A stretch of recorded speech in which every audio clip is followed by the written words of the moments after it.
श्रीवासलक्ष्मणगुरोस्तनयं सुशीलं तत्प्राप्तसर्वनिगमान्त रहस्यबोधम् श्रीबालधन्वि कुलवारिधिशितभानुम् श्रीशैललक्ष्मणगुरुं शिरसा नमामि।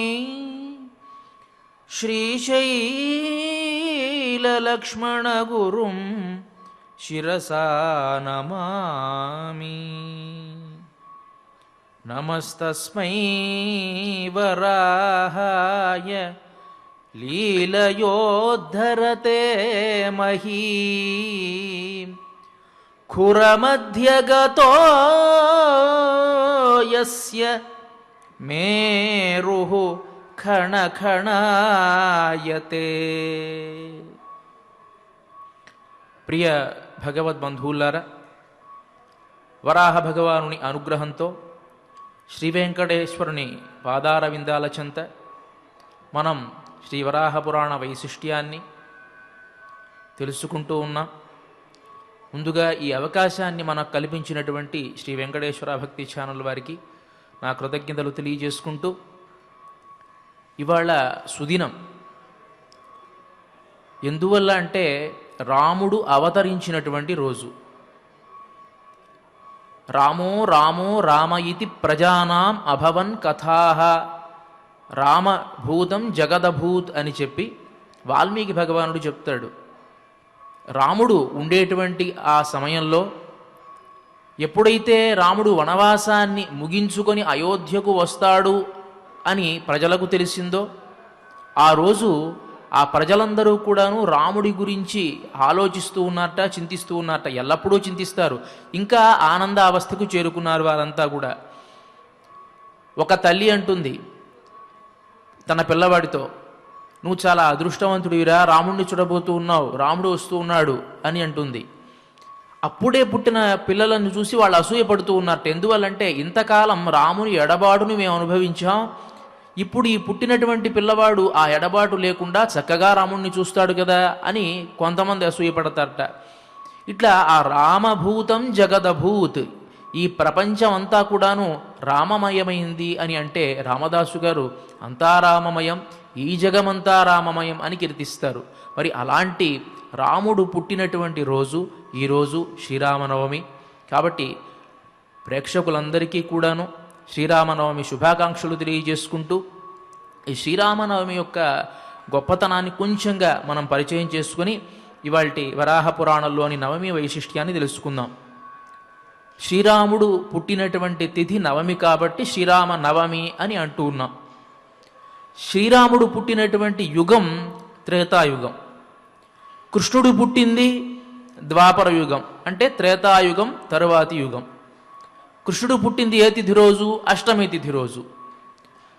కృష్ణుడు పుట్టినటువంటి తిథి ఏమో ముందు ఉన్నది, అంటే అష్టమి 8 కదా ముందు.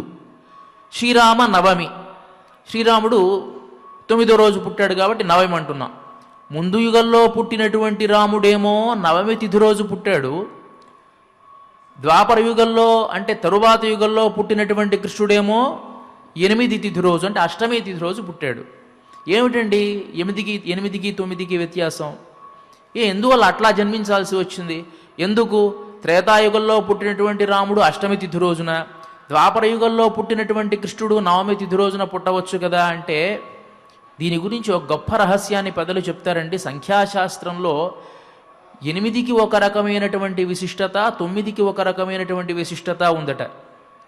ఏమిటి అంటే, ఇప్పుడు కృష్ణాష్టమి గురించి తెలుసుకుందాం అండి. 8వ యొక్క ఎలా ఉంటుంది? 8 1 8, 8 2 16, అంటే 1 తగ్గుతుంది. 6 1 7 కదా, 1 తగ్గుతుంది. 8 3 24, 4 2 6, ఇంకొకటి తగ్గుతుంది. ఇట్లా చూసుకుంటూ పోతే తగ్గుతుంది, మళ్ళీ పెరుగుతుంది, మళ్ళీ తగ్గుతుంది, మళ్ళీ పెరుగుతుంది. అంటే అష్టమి అంటే 8వ ఎక్కం అలా ఉంటుందన్నమాట. అంటే కృష్ణుడు కూడా ఎప్పటికీ ఎయ్యది ప్రస్తుతం అప్పటికా మాటలాడిలాగా ఎప్పుడు ఎలా ఉండాలో అప్పుడు అలా ఉంటాడు. ఒకే రకంగా ఉండడు ఆయన. ఆయన వల్ల కాదు. ఎందుకంటే ఆ యుగ ధర్మం అలాంటిది, ద్వాపర యుగం అలాంటిది. కాబట్టి ఒకే రకంగా ఉండడం కుదరదు. ఇక 9వ యొక్కం చూద్దామండి. 9 ఒకట్లు 9, 9 2 18, 8 1 9, 9 3 27, 2 7 9, 9 4 36, 6 3 9. ఇట్లా చూసుకుంటూ పోతే 9 5 45, 9 ఇట్లా చూసుకుంటూ 9వ యొక్క మొత్తం మీరు తరచి చూసినా 9 వస్తుంది. అది సంఖ్యాశాస్త్రంలో 9కి ఉండేటువంటి ఒక ప్రత్యేకమైనటువంటి విశిష్టత. కాబట్టి రామోద్విర్నాభిభాషతే, రాముడు 2 రకాలుగా మాట్లాడు. రామ బాణమైన రాముని మాట అయినా ఒకే విధంగా ఉంటుంది. తాను ఏ మాటను మాట్లాడతాడో ఆ మాటకి కట్టుబడి ఉంటాడు రాముడు. కాబట్టి ఆయన త్రేతాయుగంలో జన్మించిన 9వ రోజు అంటే నవమి రోజు జన్మించాల్సి వచ్చింది. కృష్ణుడు ద్వాపర యుగంలో జన్మించిన అష్టమి తిథి రోజు జన్మించాల్సి వచ్చింది. ఇది ఈ సంఖ్యాశాస్త్రపరంగా ఉండేటువంటి ఒక రహస్యం. మరి అలాంటి రాముడు ఈ లోకాన్ని సస్యశ్యామలంగా పాలించాడు. రాముడు మానవమాత్రుడా లేక పరంధాముడా పరమాత్ముడా అని ఆలోచన చేస్తే మానవమాత్రుడైనా వచ్చినటువంటి నష్టం లేదు, పరమాత్ముడైనా వచ్చిన నష్టం లేదు అని కొంతమంది అభిప్రాయం. కానీ పెద్దలైనటువంటి వారు దాన్ని అంగీకరించరండి. రాముడు పరంధాముడే, పరాత్పరుడే, మానవమాత్రుడు కాడు అని అంటారు. రామాయణంలోనే సీత అగ్నిప్రవేశం అయిన తరువాత అందరూ దేవతలు వచ్చారు.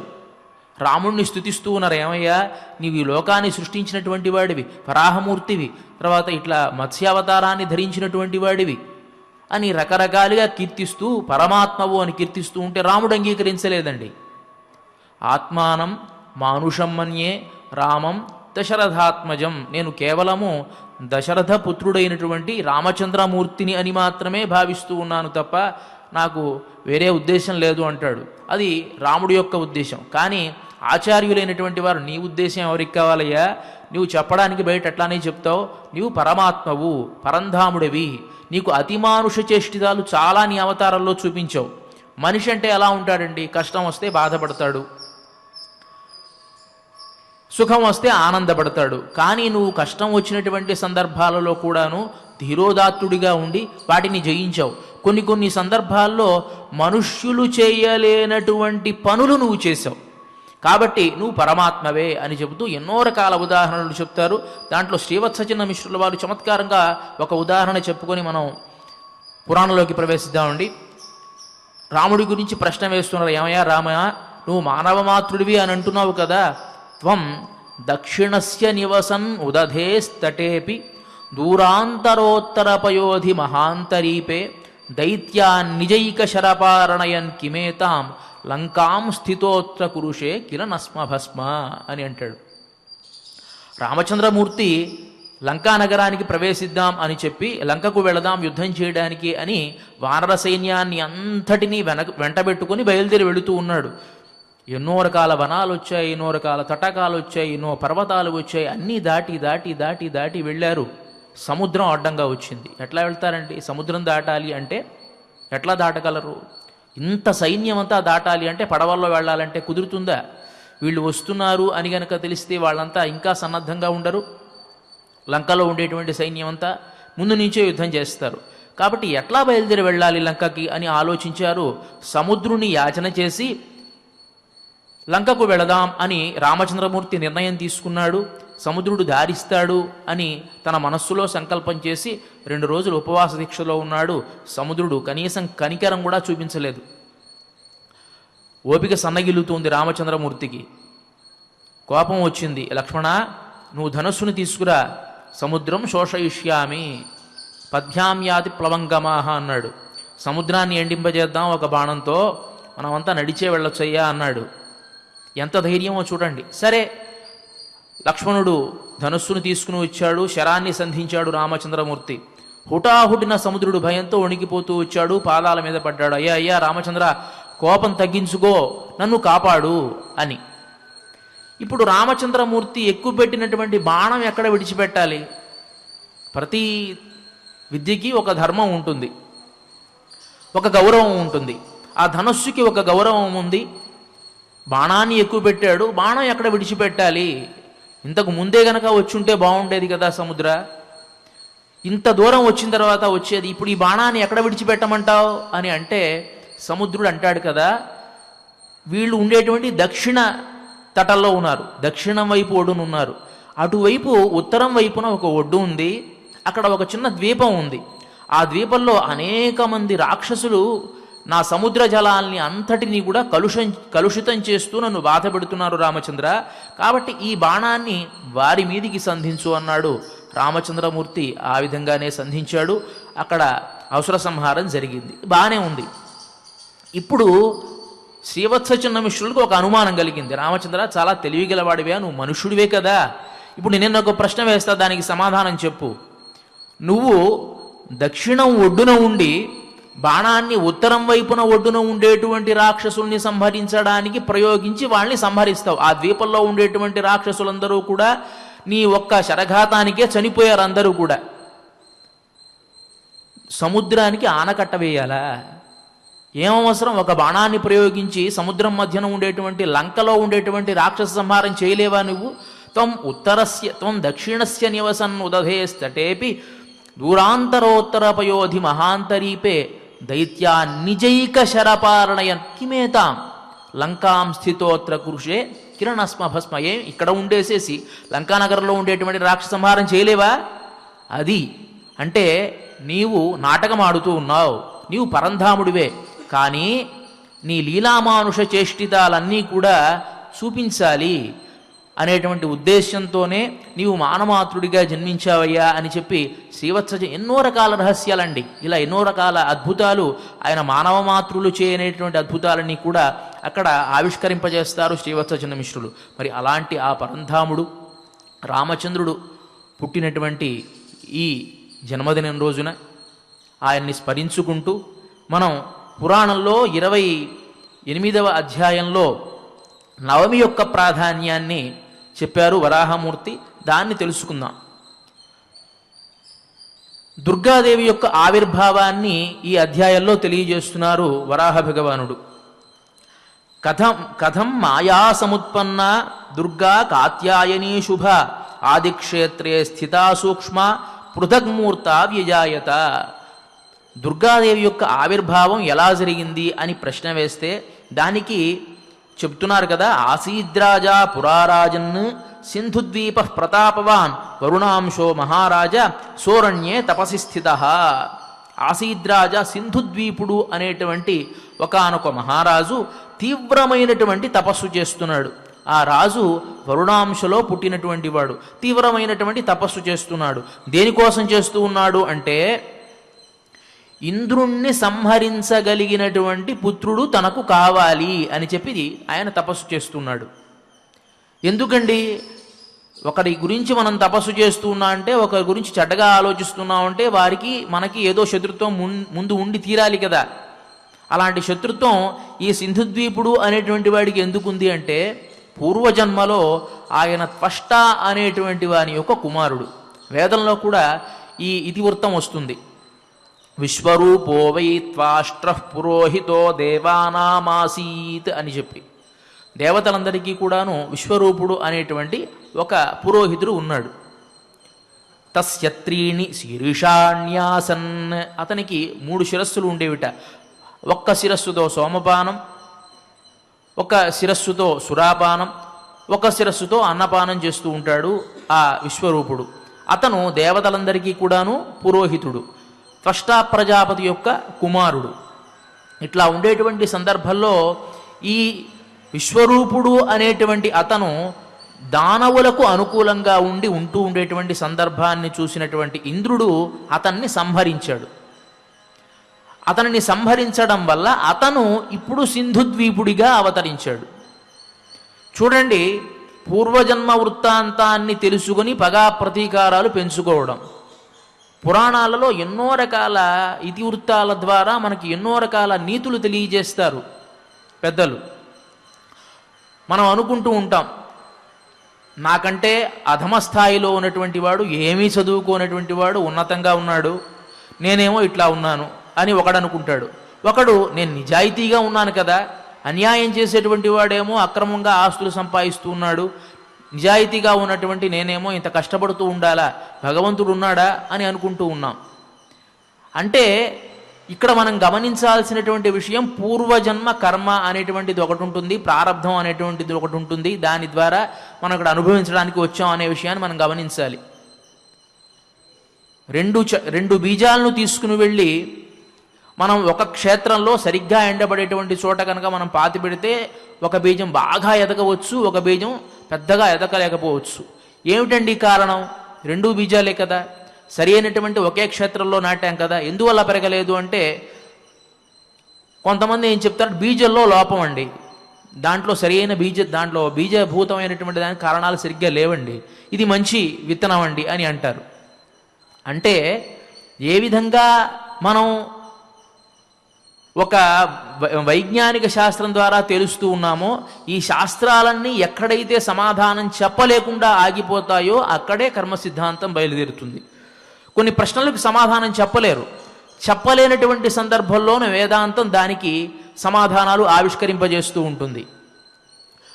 మనం అనుకుంటూ, ఇప్పుడు ఇందాక మనం చెప్పాం కదా, నేనంతా బాగానే ఉన్నాను, ఎందుకు కష్టపడుతూ ఉన్నాను, నేను బాగా చదువుకున్నాను, నేను ఎందుకు పైకి రాలేదు, ఇలాంటి వాటి అన్నిటికీ కూడా సమాధానాలు చూడాలంటే నువ్వు పూర్వజన్మలో ఏం చేసావో అది తెలియాలి. అంటే పూర్వజన్మలో ఏం చేసావో అది కనుక నువ్వు తెలుసుకుంటే నీకు శత్రులు మిత్రులు అందరూ కూడా తెలిసిపోతారు. పూర్వజన్మలో నీకు భార్య అయినది, అంతకుముందు జన్మలో సోదరి అయినది, అంతకుముందు జన్మలో అత్తగారు అయింది, నీ పక్కింటావిడై ఉండొచ్చు. ఇంతకుముందు అప్పు తీసుకున్నవాడు, నువ్వు అప్పు చేసినటువంటి వాడు, లేకపోతే నువ్వు ఎవరికో ద్రోహం చేసినటువంటి వాడు నీకు పుత్రుడు అవ్వచ్చు. ఇప్పుడు గనక ఇవన్నీ మన జ్ఞాపకం ఉంటే ఆ పిల్లవాడిని, మన కడుపున పుట్టిన పిల్లవాడిని పిల్లవాడిగా మనం చూడగలమా? లేకపోతే ఈ సంబంధ బాంధవ్యాలన్నీ కూడా మనం గుర్తుపెట్టుకుంటే మనం గనక సరిగ్గా వారితో సంసారం చేయగలమా? ఈ సమాజంలో మనుగడ సాగించగలమా? భగవంతుడు దీన్ని దృష్టిలో పెట్టుకునే మనకి పూర్వజన్మ జ్ఞానాన్ని తీసివేశాడు. పూర్వజన్మ జ్ఞానం ఉంటే, ఇప్పుడు చూడండి, ఈ సింధుద్వీపుడు అనేటువంటి వాడు పూర్వజన్మలో విశ్వరూపుడు, అంటే త్వష్ట ప్రజాపతి యొక్క కుమారుడు. అతనికి పూర్వజన్మ జ్ఞానం ఉంది కాబట్టి, నన్ను పూర్వజన్మలో ఇంద్రుడు సంహరించాడు కాబట్టి ఇంద్రుణ్ణి సంహరించేటువంటి కుమారుడు నాకు పుట్టాలి అని చెప్పి మళ్ళీ తపస్సు చేస్తున్నాడు. ఇలా గనక నువ్వు పగ ప్రతీకారాలు ఇవన్నీ పెంచుకుంటూ పోతే ఇక ఎప్పుడు నువ్వు ముక్తి మార్గాన్ని పొందేది? ఎప్పుడు కూడా అదే కదా నాకు వాడు అన్యాయం చేశాడు, ఏదో కుక్క పోతూ ఉంటుంది, ఆ కుక్క పూర్వజన్మలో నీకేదో అన్యాయం చేసి అలా పుట్టుంటుంది, వెంటనే రాయి తీసుకుని కొడుతూ ఉంటాం మన జ్ఞానం ఉంటే. ఆ కుక్కకి నీకు సంబంధం ఏమిటి? వాస్తవానికి అయితే సంబంధం లేదు, మామూలుగా పోతుంటే దాన్ని ఏం చెయ్యం. అది కనుక పూర్వజన్మలో నీకు అన్యాయం చేసింది, లేకపోతే నీ తల్లినో తండ్రినో చంపేసింది అని అలాంటి వాటి ఇట్లా పుట్టాడని తెలిసింది అనుకోండి, ఏం చేస్తాం? మనం దాన్ని చంపడానికి వెళతాం. అది తుచ్చమైనటువంటి కుక్క అని ఆలోచించాం, ఆ జ్ఞానాన్ని పోగొట్టుకుంటాం. కాబట్టి ఇట్లా పూర్వజన్మ జ్ఞానం గనక ఉంటే ఎలా ఉంటుంది అనేటువంటి ఉదాహరణ చూపించడం కోసం పురాణాలలో మనకు ఈ అద్భుతమైనటువంటి పాత్రల ఆవిష్కరణ చేయడం జరుగుతోంది. మరి ఇక్కడ ఈ సింధుద్వీపుడు అనేటువంటి వాడు తపస్సు చేస్తూ ఉన్నాడు, నాకు గొప్ప పుత్రుడు కావాలి, ఇంద్రుణ్ణి సంహరించగలిగేటంతటి పరాక్రమం కలిగినటువంటి పుత్రుడు కావాలి అని తపస్సు చేస్తూ ఉన్నాడు. ఈ తపస్సు చేస్తూ ఉంటే ఈ లోపల వేత్రవతి అనేటువంటి ఒకానొక నది, ఆ నది ఈ సింధుద్వీపుణ్ణి చూసి మోహించి తాను ఒక కన్యక రూపాన్ని ధరించి అతని దగ్గరికి వచ్చింది, తన కోరిక తెలియజేసింది. ఈ సింధుద్వీపుడు అనేటువంటి వాడు ఆమె వృత్తాంతాన్నంతటినీ తెలుసుకొని ఆమెతో కలిశాడు. తపస్సు చేస్తూ ఉన్నాడు. ఆ తపస్సు ఎలాంటిది? సాత్వికమైనటువంటి తపస్సు కాదు. చేసేటువంటి తపస్సులో సాత్వికత లేదు, ఆలోచనలో సాత్వికత లేదు, బుద్ధిలో సాత్వికత లేదు. లేనప్పుడు ఏం సంభవిస్తుంది? తమోగుణం ఎప్పుడైతే పూర్తిగా నిన్ను ఆవరిస్తుందో తమోగుణమైనటువంటి ఫలితాలే నీకు ఏర్పడతాయి.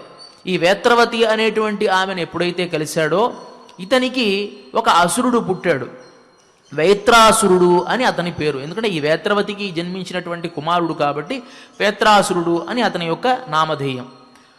అతను పుట్టాడో లేదో ప్రాగ్జ్యోతిష పురాణంతా ఆక్రమించుకున్నాడు. యవ్వన స్థితి వచ్చింది. యవ్వన స్థితి వచ్చిన తరువాత సప్తద్వీపావృతమైనటువంటి ఈ భూమినంతటినీ కూడా అతడు ఆక్రమించాడు. జంబూ ప్లక్ష కుశక్రౌంచ శాకశాల్మల పుష్కరాఖ్య సప్తద్వీపైరావృతే అని మనం అంటాం. ఈ సప్తద్వీపాలంతటినీ కూడాను అతను ఆక్రమించుకొని ఇక దిక్పాలకుల మీద పడ్డాడు. ఇంద్రుడిని జయించాడు.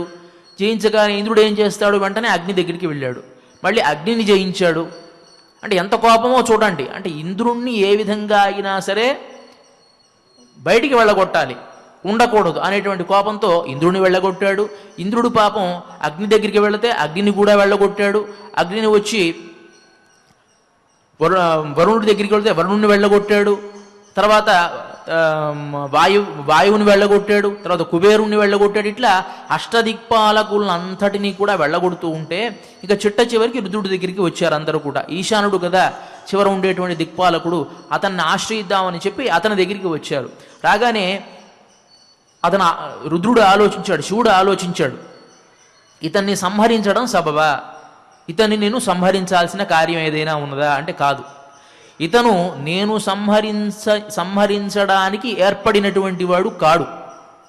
చూడండి, ఇక్కడ సృష్టి ఆరంభమైంది, మనకు ఆ విషయాన్నే తెలియజేస్తున్న. సృష్టి ఆరంభంలో ప్రతీ దేవతకు ఒక ప్రత్యేకతను చూపించాలి. వారికి ఆయా పనులు చేయాల్సినటువంటి బాధ్యత ఉన్నది. ఆయా పనులు వారు మాత్రమే చేయాలి. శివుడు ఈ వైత్రాసురుని సంహరించలేడా అంటే సంహరించగలడు. కానీ ఆ సంహరించేటువంటి పని ఆయనది కాదు, వేరే మరొక దేవతది. ఆమె ఆవిర్భవించాల్సినటువంటి కార్యం ఉంది.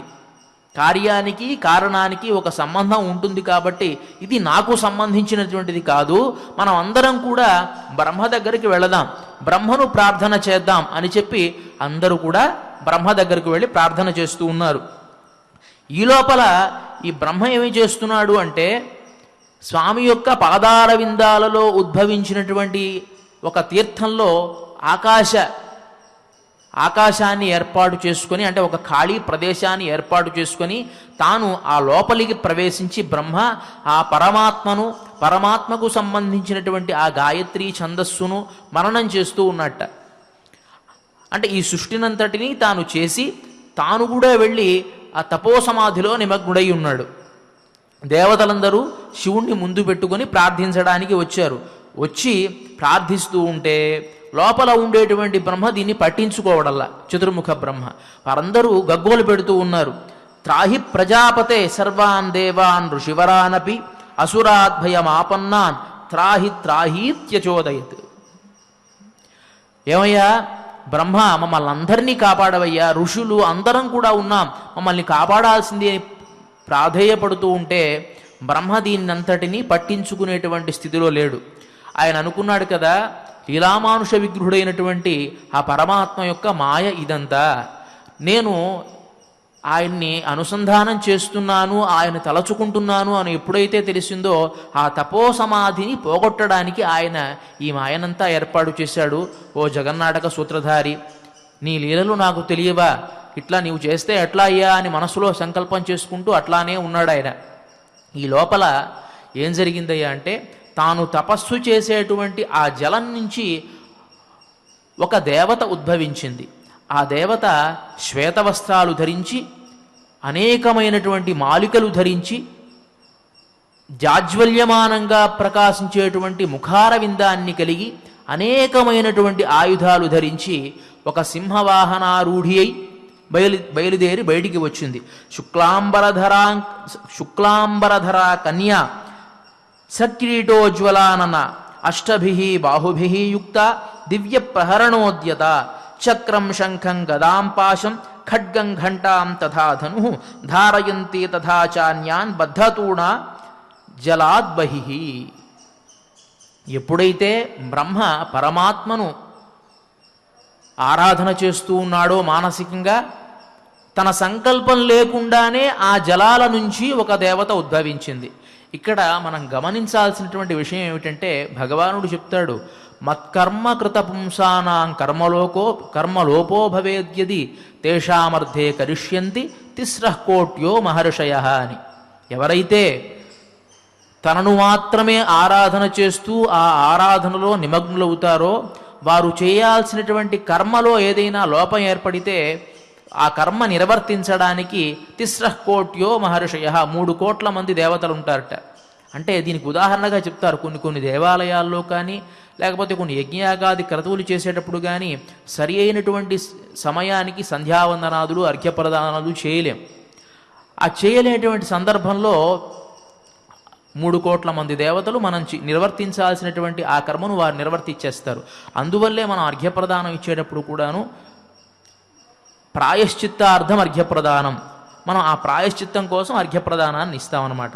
కాబట్టి ఇట్లా ఎప్పుడైతే ఆ దేవత ఉద్భవించిందో, ఆ దేవత ఉద్భవించి ఈ వయత్రాసురుణ్ణి సంహరించి రూపుమాపి జాజ్వల్యమానంగా ప్రకాశిస్తూ ఉన్నది. బ్రహ్మ ఆ జలాల నుంచి బయటికి వచ్చి ఆమెకు నమస్కరించి దేవతలందరితో చెప్పాడు, మీరందరూ కూడాను బయలుదేరి వెళ్ళి ఈమెను హిమవత్ పర్వతంలో ప్రతిష్ఠించండి. ఈమెతో మనకు రాబోయే కాలంలో ఒక పని ఉన్నది. ఏమిటంటే మహిషాసుర సంహారం చేయాల్సినటువంటి పని ఉన్నది. కాబట్టి అంతవరకు ఈమెను మీరంతా కూడాను హిమాలయ పర్వతాల్లో స్థాపన చేసి పూజించండి అని చెబుతూ అవతరించినటువంటి ఆ దేవతకు నంద అనేటువంటి పేరిడి ఎవరైతే ఆమెను నవమి రోజు పూజ చేస్తారో, నవమ్యాంచ సదా పూజ్య యం దేవి సమాధిన వరదా సర్వలోకానాం భవిష్యసి న సంశయ నవమ్యాం యశ్చ పిష్టాశి భవిష్యతి ఇహ మానవ నారీవాతస్య సంపన్నం భవిష్యతి మనోగతం.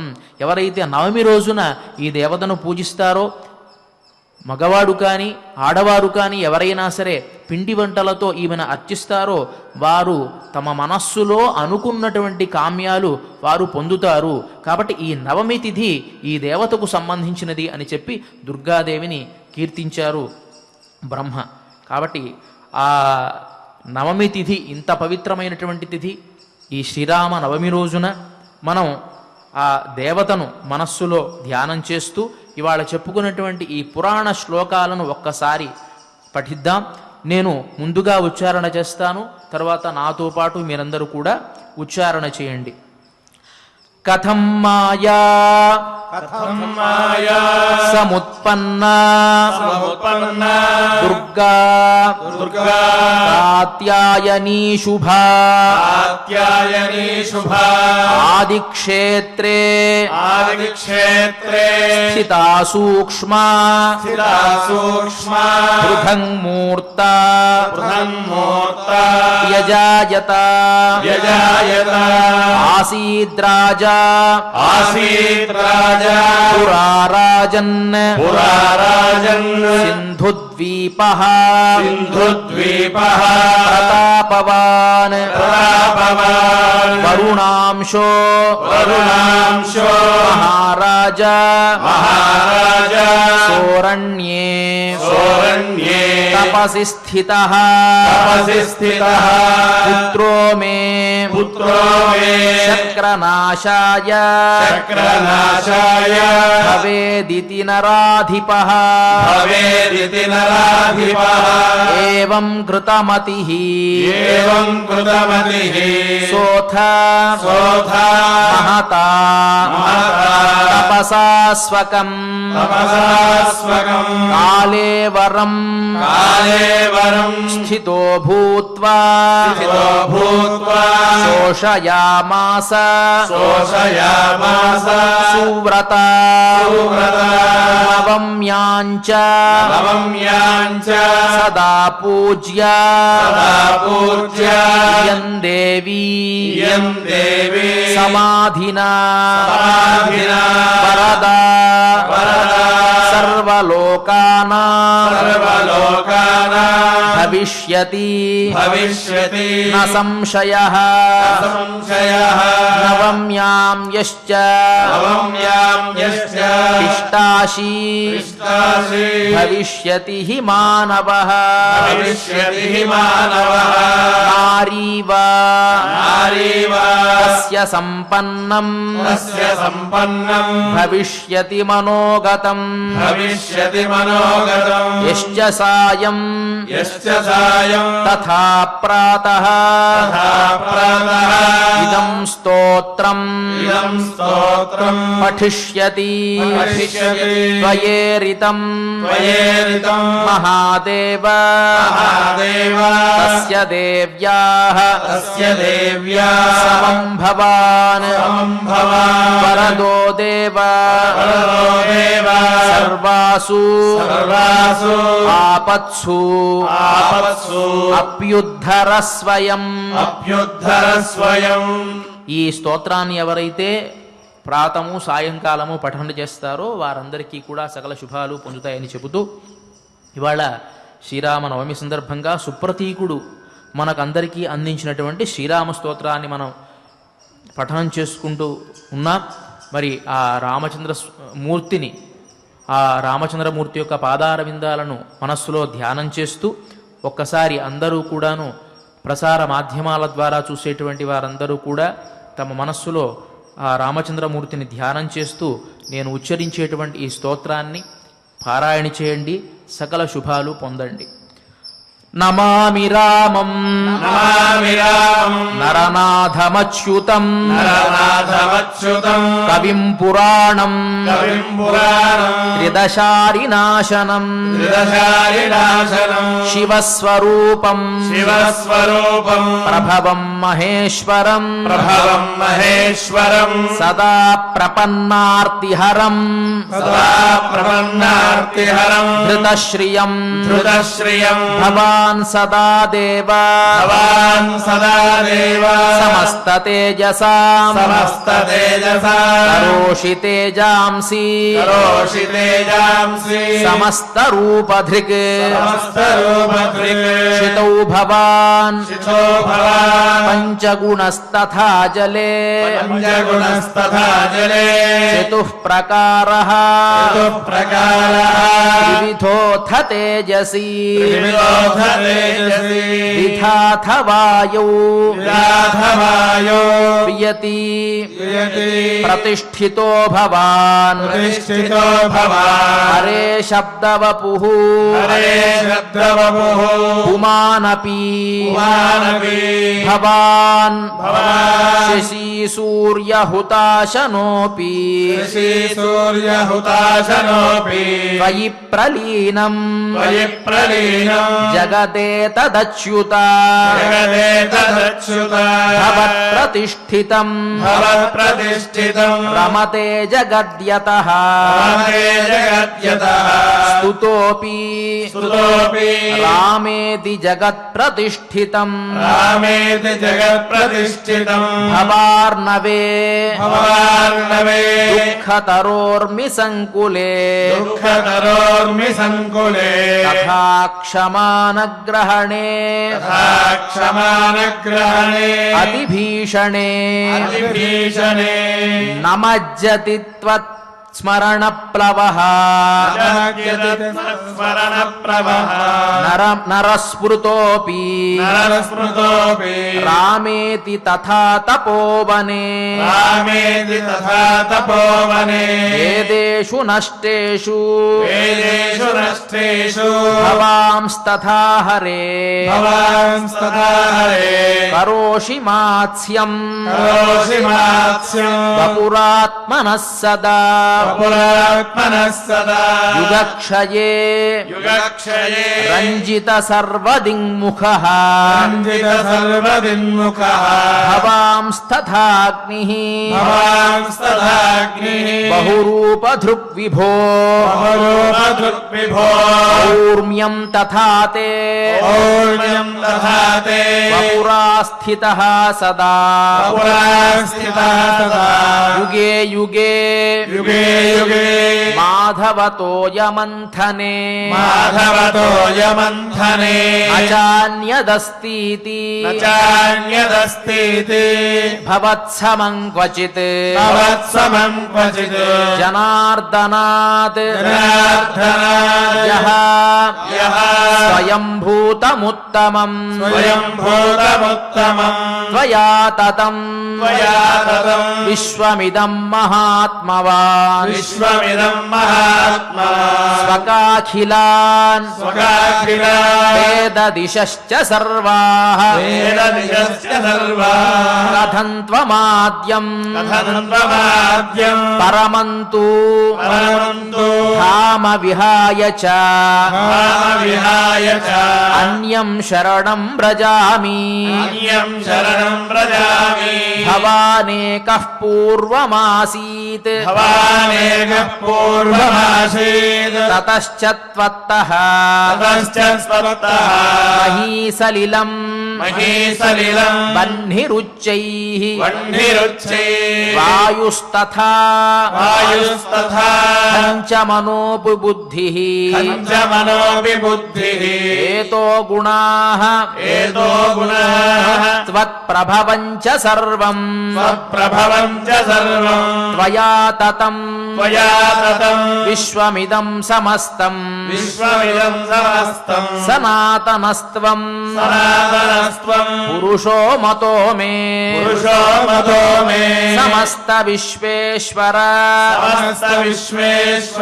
విశ్వమూర్తే సహస్రబాహో జయ దేవదేవ నమోస్తు రామాయ మహానుభావ స్తుతో దేవవరః ప్రసన్నః తదారాజ్ఞః సుప్రతీకస్య మూర్తిం సందర్శయామాస తతోऽభ్యువాచ వరం వృణీష్వేతి చ సుప్రతీకం ఏవం శ్రుత్వా వచనం తస్య రాజా ససంభ్రమం దేవదేవం ప్రణమ్య ఉవాచ దేవేశ్వర మే ప్రయచ్ఛ లయం యదాస్తే పరమం వపుస్తే తీరితే రాజవరః క్షణే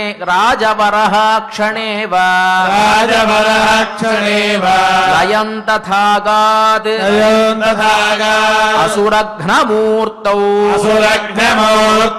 స్థితస్తస్మిన్ ఆత్మభూతో విముక్తః సభూమిపః కర్మకాండైరనేకైః ఇది శ్రీవరాహ పురాణే భగవచ్ఛాస్త్రే ద్వాదశోऽధ్యాయః. సుప్రతీకుడు అనేటువంటి అతను పుత్ర సంతానం లేక ఎన్నో రోజులు తపస్సు చేసి అత్రి యొక్క అనుగ్రహాన్ని పొంది పుత్రుణ్ణి పొంది ఆ పుత్రుడు లోకకంటకుడుగా ఉండడం వల్ల తర్వాత కాలంలో తాను తపోభూమికి వెళ్ళి స్తోత్రం చేసేటువంటి అద్భుతమైనటువంటి స్తోత్రం, సమస్త పాతకాలు పోగొట్టేటువంటిది రామనామం కాబట్టి రామ స్తోత్రాన్ని ఆయన చేశాడు ఆ సుప్రతీకుడు. ఈ స్తోత్రంలో భవాన్ శశీసూర్యహుతాశనోపి త్వయి ప్రళీనం జగదే తదచ్యుత, ఈ సమస్తమైనటువంటి జగత్తు కూడాను నీ నుంచే ఉద్భవించబడింది. నీవు సూర్యుడివి, నీవు అగ్నివి, నీవు చంద్రుడివి అని చెప్తూ భవార్ణవే దుఃఖతరోర్మి సంకులే తథాక్షమాన గ్రహణే అతిభీక్షణే నమజ్జతి త్వత్స్మరణప్లవో నరస్మృతోపి రామేతి తథా తపోవనే అద్భుతమైనటువంటి శ్లోకం అండి ఇది. ఎవరైతే సంసార సాగరంలో మునిగి తేలుతూ ఉంటారో వారందరికీ దొరికినటువంటి గొప్ప నావయ్య నీ రామ అనేటువంటి నామము. కాబట్టి ఆ నామంతో మేమందరం కూడా ఈ సంసార సాగరాన్ని దాటాలి అని ప్రార్థిస్తాడు ఆ సుప్రతీకుడు.